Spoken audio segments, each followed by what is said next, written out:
Bonjour et bienvenue à la série de vidéos offertes par le CBDCA dans laquelle nous offrons des conseils techniques pour corriger les erreurs fréquemment observées dans les documents soumis à la certification LEED V4 et V4.1.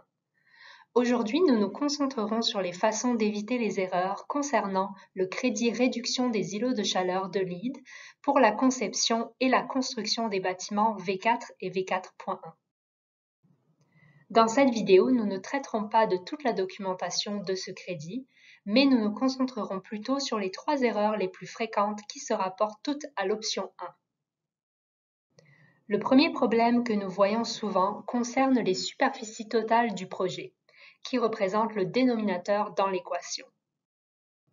Regardons d'abord le formulaire dans LEED Online. Ce formulaire effectue bien des calculs pour vous. La plupart des équipes de projet commencent avec le formulaire pour confirmer la conformité. Toutefois, à la différence des autres formulaires, il est plus facile de commencer à la fin du formulaire pour avoir une vue holistique du site. Lorsque vous choisissez l'option 1 et vos unités, commencez par défiler vers le bas. Et en défilant jusqu'au bas du document, vous arrivez au dernier tableau de l'option 1.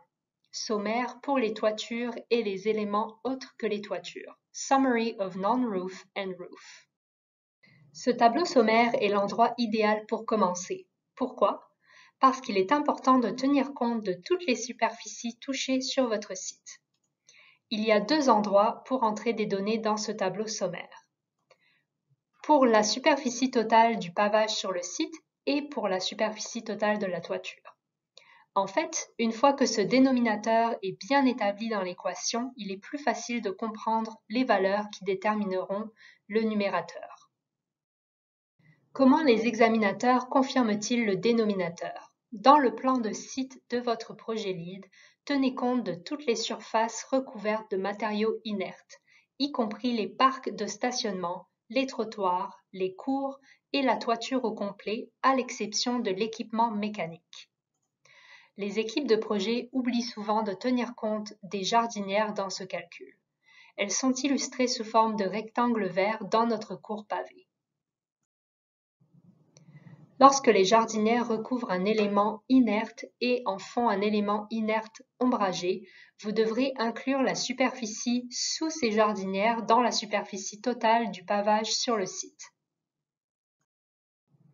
Si nous revenons à notre plan de site, aux fins du calcul de notre superficie totale du pavage, nous devons nous assurer d'inclure la superficie totale de la cour pavée, y compris la superficie couverte par ces jardinières. Enfin, en ce qui concerne la superficie du site, assurez-vous que les limites du projet LEED concordent avec celles des autres crédits qui ont des incidences sur les limites. Il n'est pas seulement question des limites du projet LEED comme tel, mais il faut aussi s'assurer que toutes les superficies de matériaux inertes et les superficies végétalisées sont les mêmes. La deuxième erreur fréquente consiste à comptabiliser 2 fois certaines superficies. Après avoir déterminé les totaux pour le dénominateur dans le tableau sommaire, vous pouvez maintenant revenir au début du formulaire pour indiquer les différentes superficies de matériaux inertes et de toiture pour chaque stratégie utilisée. La plupart des entrées s'expliquent d'elles-mêmes, mais nous constatons parfois que certaines surfaces ont été comptabilisées 2 fois lorsque les mesures ont été additionnées. Comme indiqué dans le guide de référence, chaque surface d'aménagement à l'aide de matériaux inertes ne doit être comptabilisée qu'une fois, même si elle est traitée par plusieurs stratégies.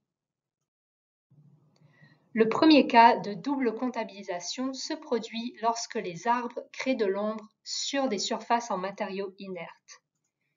C'est facile de comptabiliser la réflectance solaire de tout le parc de stationnement dans cet exemple, et donc de comptabiliser l'ombrage des arbres sur ce stationnement. Le deuxième cas de double comptabilisation se produit lorsque les jardinières sont installées dans une cour. Encore une fois, il est facile de comptabiliser la réflectance solaire de toute la cour, puis la surface ombragée par les jardinières au-dessus de cette surface. Dans les deux cas, vous devrez ajuster la valeur de la superficie pavée pour la cour et le stationnement pour soustraire la superficie de l'ombre créée par les arbres et les jardinières, qui correspond à 150 mètres carrés dans cet exemple. Ce chiffre est ensuite soustrait de la superficie des pavés, de la cour et du stationnement. Le formulaire ne vérifiera pas cela pour vous, alors il vaut mieux faire une vérification rapide. Additionnez manuellement les superficies non pondérées que vous avez saisies dans la dernière colonne. Dans ce cas, le total est maintenant de 1400 mètres carrés puisque nous avons soustrait les superficies pavées ombragées comptabilisées 2 fois. Ce chiffre ne peut pas être supérieur au dénominateur, qui est le total de la superficie totale du pavage sur le site. Il peut être inférieur parce que nous pouvons choisir de ne pas inclure toutes les superficies de matériaux inertes dans nos stratégies d'atténuation. Mais les superficies de matériaux inertes non pondérés ne doivent jamais être supérieures à la superficie totale du pavage sur le site. N'oubliez pas que les exigences de ce crédit sont centrées sur l'atténuation des effets d'îlots de chaleur sur les superficies de matériaux inertes et de toiture. Par conséquent, ne comptabilisez pas l'ombrage des arbres sur des aménagements paysagers, mais seulement l'ombrage des arbres sur des surfaces de matériaux inertes. Pour éviter la troisième erreur, il suffit simplement de vérifier la conformité aux exigences du crédit. Le formulaire LEED n'affiche pas le résultat.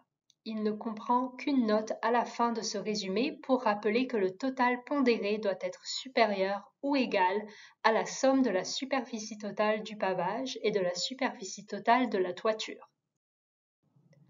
Le total pondéré des mesures utilisées pour atténuer l'îlot de chaleur doit être supérieur à la somme de la superficie totale du pavage sur le site et de la superficie totale de la toiture. Le formulaire ne le vérifie pas pour vous. Vous devez donc confirmer que la première valeur est supérieure à la deuxième. Voilà ce qu'il en est pour les erreurs courantes liées à ce crédit.